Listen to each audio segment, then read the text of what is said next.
আসসালামু আলাইকুম সুপ্রিয় দর্শক শ্রোতা, আপনাদের সবাইকে সালাম এবং শুভেচ্ছা। তার সাথে সাথে অভিনন্দন জানাচ্ছি, মোবারকবাদ জানাচ্ছি যারা বাংলাদেশের তৌহিদি জনতা, মুসলিম জনতা march for Palestine, march for Gaza পালন করেছেন তাদেরকে, এবং শ্রদ্ধা এবং ভালোবাসা জানাচ্ছি ফিলিস্তিনিদের প্রতি, এবং ঘৃণা প্রদর্শন করছি, ঘৃণা জানাচ্ছি জায়ানবাদ আমেরিকা, ইসরায়েল সহ যারা মুসলিম নিধনে মরিয়া হয়ে উঠেছেন।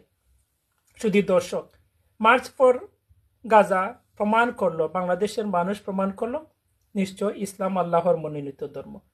মহান রব্বুল আলামিন পবিত্র কোরআনে কি বলেছেন? ইন্না দিনা ইনদাল্লাহিল ইসলাম। মুসলমানরা যখন জেগে উঠে তখন পৃথিবী থেকে সমস্ত জুলুম নির্যাতন দূর হয়ে যায়। মুসলমানরা যখন জেগে উঠে তখন পৃথিবীতে শান্তি প্রতিষ্ঠিত হয়, যেমনটা আমরা অতীতে দেখেছি। আমাদের মহানবী সাল্লাল্লাহু আলাইহি সাল্লামের আগমনের পর এই পৃথিবী থেকে সমস্ত জুলুম নির্যাতন দুর্বৃত হয়েছিল, এই পৃথিবীতে শান্তি প্রতিষ্ঠিত হয়েছিল।